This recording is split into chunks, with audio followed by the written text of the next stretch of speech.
What is up, my coconut bras? Welcome back, and in this video we're going to be going over the FlipSid versus Ominous Pro League match that happened just recently. And now this is a very long video, almost 3 hours long for the Pro League. So I'm going to be doing this in two parts because I don't feel like it's fair to you guys if I try to make you guys watch like a 30-40 minute video. And so this is going to be part one. We're going to go over a ton of stuff all the way up through partway through the Chalet map, and then part two is going to be the rest of Chalet plus Skyscraper. So keep an eye out for that, and now let's finish and see exactly what is going on right here. May not have enough utility to open up the tunnel. They have all three 88. That's not getting opened up. I don't care how you yeah, work it. I don't think they have enough. They have 1, 2, 3. No, they don't have. I don't think they have enough. No, it looks like Sledge is going to try to toss in one grenade, but again, you have all three ADSs there. Yeah, a wrench has been thrown into FlipSid's attack. They aren't sure exactly how they're going to be handling this now. 30 seconds. Wow, that is a small amount of time with no actual way into the site so far. No picks on the board. Again, as you said, it's looking pretty difficult for FlipSid to take this round. Although I have to hand it to Ominous there. Very creative way to deny tunnel access. Now, a lot of teams I've actually talked to a number of professional teams who don't think that it's possible to really hold the tunnel and deny a Thermite or a Habana opening it up. But Ominous proving that it is, assuming the attacking lineup does not have a Thatcher. And in this instance, FlipSid, they didn't bring a Thatcher to the table, and because of that, they couldn't get their tunnel open. And when they pushed into the building, they just started getting picked off one by one. Alright, and jumping right into it, this is one of the most creative defensive roles for defending the construction tunnel from Ominous that I've ever seen in the game. Now, the first thing is they had 3 ADS systems right here to stop grenades from coming in to destroy ash charges, smoke grenades, literally anything. And even if they tried to burn through the ADSs, they had all 3 of them there. The next placement they had was a shield, and that is protecting bullet shots from taking out these mute charges. And as you see right here, one of each of these mutes is blocking each side of the door. So if they don't have a Thatcher, it is completely blocked off. Or do you stay up and make them think that you've got a roamer or two? Kill one of the drones last off so they don't get an easy push in. Well, the thing is, and again, we talked about the drones, and you can linger upstairs, but when it comes right down to it, if the other team you're playing against is thorough enough, if the attacking squad is thorough enough, and they more often than not are, especially at this particular stage. Alright, you guys, and the next placement is going to be a few Valkyrie camera spots. Now, unfortunately, I missed where she placed the very first one, but this next one that she got down was in the kitchen, and this is a really nice spot because unless they're pretty much crouching, walking around for it, or standing really far back, it's really hard to see. Now, the second one is going to be in the tunnel, and this is going to be really good and well protected if they're walking down the tunnel on the right hand side. Of course, if they're on the left hand side, they might be able to see it, especially if they're on it because of the blue glow. But as you see right here, if they are not able to take it out, you're going to be able to see attacking enemies approaching. So all in all, really amazing camera spot throughout these Pro League games. Picking up Pojo, man. He's at the front of the door. He's actually going to backtrack just a little bit.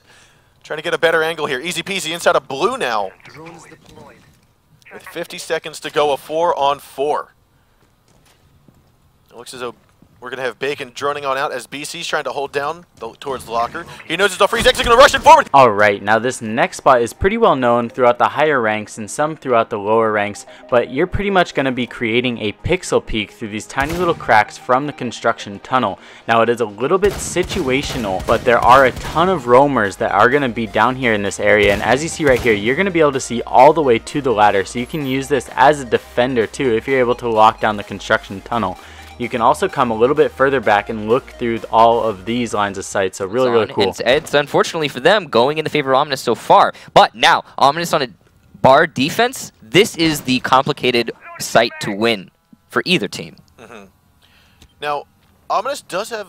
Oh, those are nice cameras. Good camera. That's that yellow window we were talking about last week. So you were saying you can shoot through those? Yes, you can't see through them from outside in, at least not that I've been able to. Yeah. But you can shoot through them, and the windows don't break. And it looks like if you put a camera right up against the windows, then you can in fact see through them. So it just looks like they're tinted, but not quite fully. That's actually really nice that's very creative of Ominous to find out. Ominous coming up with a lot of creative strats themselves.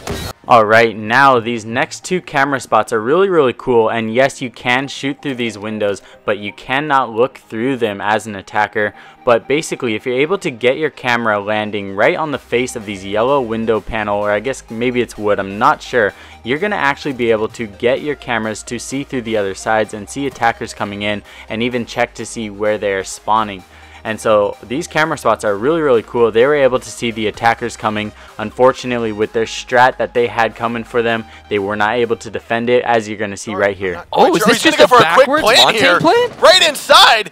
It's going to be a 5-on-5 plant going down right now. An amazing job by FlipSid. And Ominous doesn't have anyone in a position to stop this. And now they're going to have to go for a full 5 versus 5 retake. Perfect job. Now all really Monty has to do is just sit inside the doorway, and everyone else needs to watch the flanks. That's all that has to happen. You've already got, I think that is Bacon who's been taken out. That's the Rook. You've got Brian playing Blitz. I'm sorry, Bandit. Now Brian does jump on out and will be taken out by Zilchi. 5-on-3. Only 20 seconds left to go, and right now this is not looking good. You've got, I believe that is Chapstick who's been injured. Bacon will be killed off. Last minute left, Jarvis. He's gotten an ace before, but it doesn't look like this is going to be his time to shine. Jarvis moving on forward inside of the lounge. He's given away his position. He's picked off hot and cold. Gets him down, but not finished off with the deagle. He wants to go and just get one kill before he is taken out by Pojo Man. And there's going to be FlipSid's first win on round number 3. Let's all spawn kettles in front. We'll smoke the door, and Montaigne will plant with the shield on his back and in the first 30 seconds, and that's it. Scene. Good. Go. Let's do it. And it worked for him. I mean... Ready, action! Sometimes the simple stuff, really, the team won't expect it. Alright, and now this next play is going to be a beautiful play from the warehouse spawn from FlipSid, and basically what they did was they had their Montaigne just break open this door right here, and obviously the bomb will be inside, and they had him plant it, and when you plant, the shield is going to go on the back, so he's going to be semi-protected while they have other people watching. And basically once they got the plant down, they were forcing the other team to jump outside, try and get a ruthless, just reckless flank that has a very low chance of winning. Of course, the Montaigne could also stand on top of here and just do callouts. So all in all, really amazing play. Time now instead of 4-1. And we do have Zilchi trying to take a longer angle of peek here into the cave tunnel. Chapstick's going to be the one to hold it down, just like Pojo Man does on FlipSid. Alright, now as you guys could see down there, they were able to bring it back up to 4-4, and we're going to be going back over to the construction area just because this played such a vital role. If you're able to get a glass through this tunnel, then it's going to be a very huge advantage for your guys' team. And so basically I'm going to show you guys that crazy line of sight from really far back, and you're going to be able to see so deep in the tunnel. Makes it incredibly dangerous for the defenders to be walking around down there.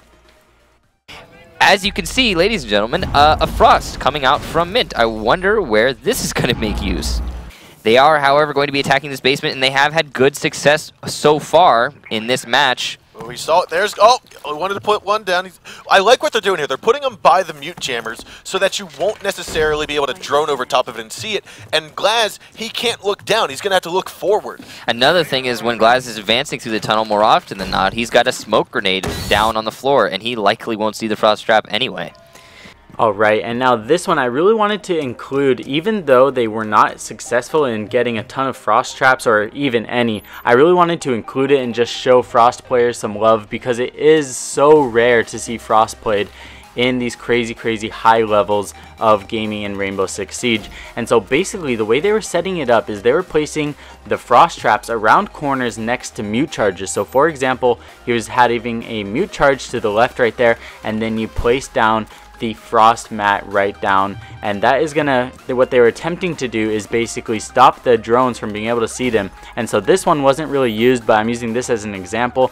Basically they're gonna be coming around, and if they're forced to back up, and then bam, especially if they don't see it because of a mute. The singular roll facing the snowmobile garage. I like that shield. Right on top of the table, good spot. That's going to allow for a player to play in front of the A-bomb towards that wine shelf sort of corner in the northwest side of that wine cellar room. And they'll have some actual hard cover to use back there, because you can shoot, I think, through the majority of that table. And yeah, no, that's some good, it's good, I like that.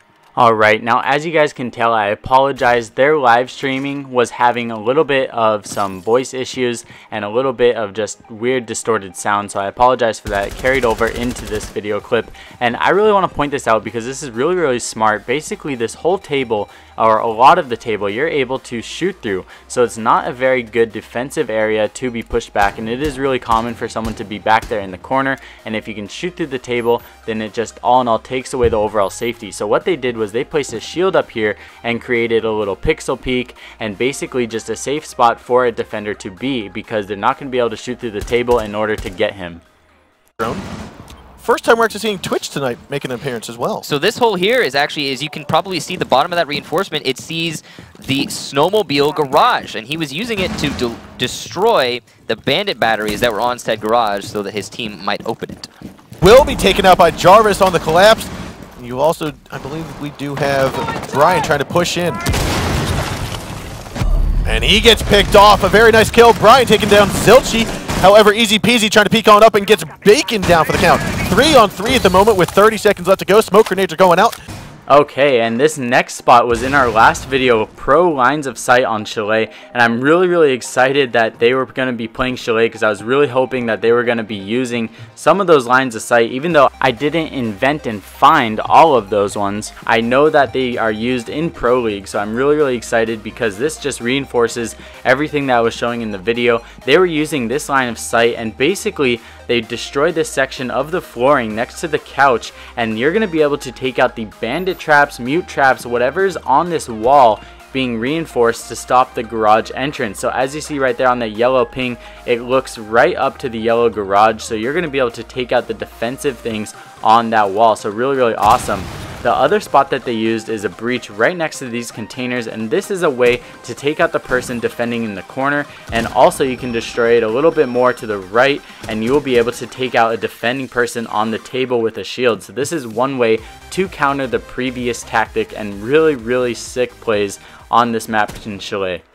This is usually what we see firsthand.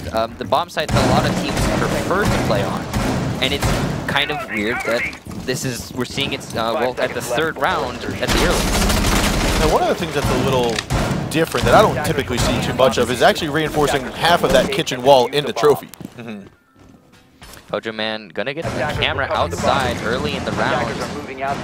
Looks like one that might not be detected. There is no IQ on the Ominous lineup, so it might go unseen. Last time that camera was thrown, actually, I think it was BC on the sledge outside front door who got picked off early. Yeah, it actually came up from those external kitchen stairs. Yeah. Alright, now moving on to the next tip. What's really funny about this one is each team used one of these same Valkyrie camera spots. So this first one is going to be in the kitchen. Really cool spot because you're going to be able to oversee the entire kitchen area.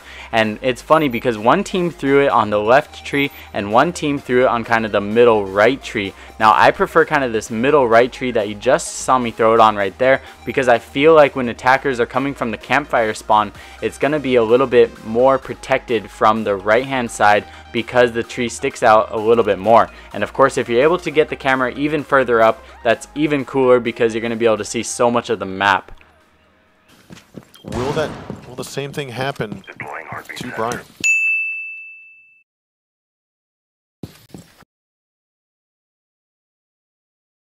Jarvis keeping an eye out for him, but it looks like BC strafes across from the mirror window to pick off both Mint and Easy, and that's going to be round 6. Going to Ominous, it's now 4-2. The first defensive win for this entire map goes to Ominous, as you said.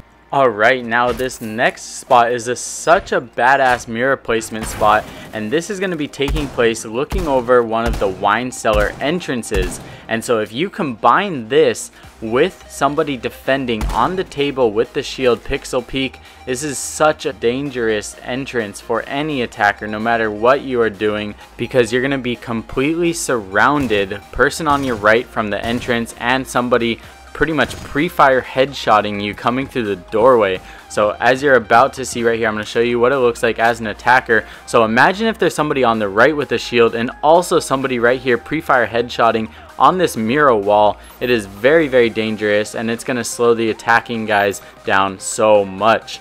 Alright, now that's going to wrap it up. Be sure to stay tuned for part 2. It's going to be up in either within the next day. So I didn't want to make you guys watch a 45-minute video. So here we go. Hope you guys enjoyed part 1. I'm going to have part 2 out as soon as possible. I love you guys all. See you guys all very soon in the next video. And I hope you guys enjoyed these little tips and tricks. Let me know what you guys think down below. There's so much stuff planned for the channel. You guys are all literally the best. Love you all. Peace.